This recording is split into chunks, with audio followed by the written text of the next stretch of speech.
At the historic Central Asia-EU summit, President Tokayev laid out Kazakhstan's key strategic initiatives. He reaffirmed the country's readiness to boost exports to the EU, highlighted the importance of joint work on rare earth metals, and welcomed dialogue towards peaceful resolution of the war in Ukraine. The summit, held in Samarkand, was the first ever summit of Central Asian countries and the European Union. The leaders were able to compare notes on mutual trade, logistics, and expanding strategic cooperation in the context of instability and polarization. In our next report, we take a closer look at the key meetings and major statements that shaped the summit. Samarkand, a historic city once traversed by the Great Silk Road, has long been center of trade, science and diplomacy. It comes as no surprise that it was chosen to host the first ever Central Asia-EU summit. President Tokayev's participation in the summit was preceded by a series of high-level meetings with the European Union leaders. During the talks with Kazakhstan, Tokayev, President of the EU Commission Ursula von der Leyen, emphasized the importance of advancing projects in transport and logistics, particularly the Trans-Caspian international transport route. She also congratulated President Tokayev on the discovery of a major rare earth metals deposit in Kazakhstan. The deposit, located in the Karaganda region, holds an estimated 1 million tons of resources and has the potential to position Kazakhstan as a key player in the global market. President Tokayev also met with Odile Renaud-Bassot, President of the European Bank for Reconstruction and Development, and with European Council President Antonio Costa, who expressed his readiness to visit Kazakhstan in the near future.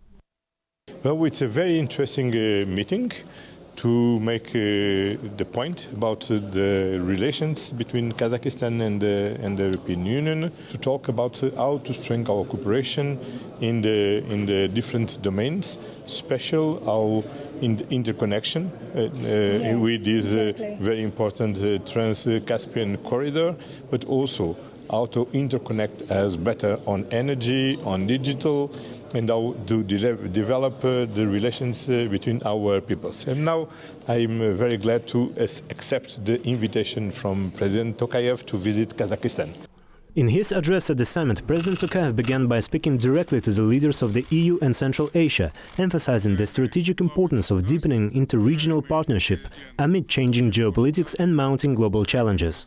He laid out a forward-looking agenda for Central Asia-EU cooperation, identifying trade as a top priority. Kazakhstan, he noted, is ready to boost exports to the EU across 175 product categories worth over $2 billion.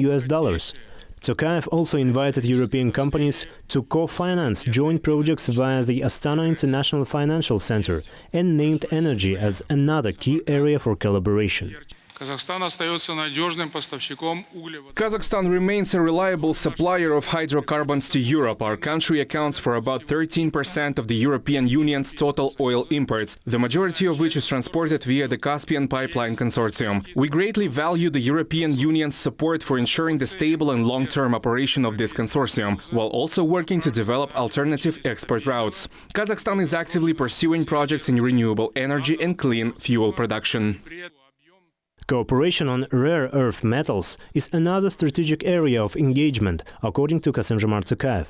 Kazakhstan currently produces 19 of the 34 critical raw materials essential to the EU economy, including uranium, titanium, copper, lithium, cobalt and others. That's why the president proposed the establishment of a regional research center for rare earth metals in Astana. Such a center could serve as a valuable source of up-to-date information for businesses and investors on available deposits, technologies and their development. In this regard, I would like to highlight the importance of the Declaration of Intent being adopted today, aimed at deepening cooperation on critical raw materials between Central Asian countries and the European Union.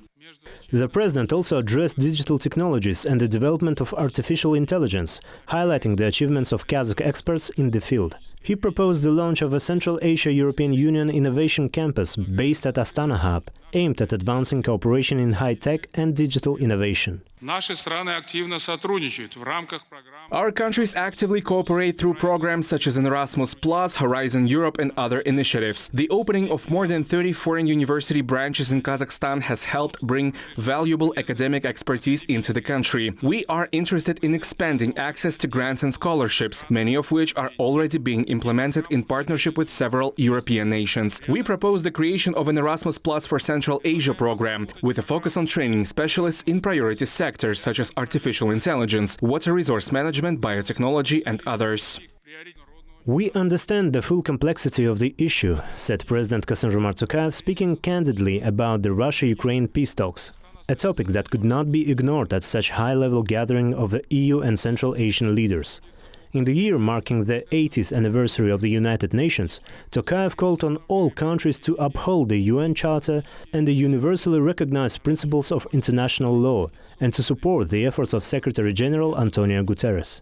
Казахстан неизменно выступает за мирное разрешение конфликтов.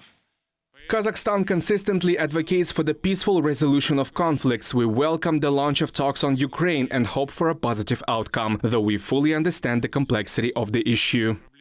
At the conclusion of the Central Asia-EU summit, all sides agreed to elevate their cooperation to the level of strategic partnership. Brussels also announced a new 12 billion euros investment package for the region under its Global Gateway initiative. The historic summit in Samarkand took place just 2 days after US President Donald Trump imposed tariffs on imports from dozens of countries, sparking global backlash from world leaders and financial markets. In such turbulent times, high-level dialogue like this takes on new importance.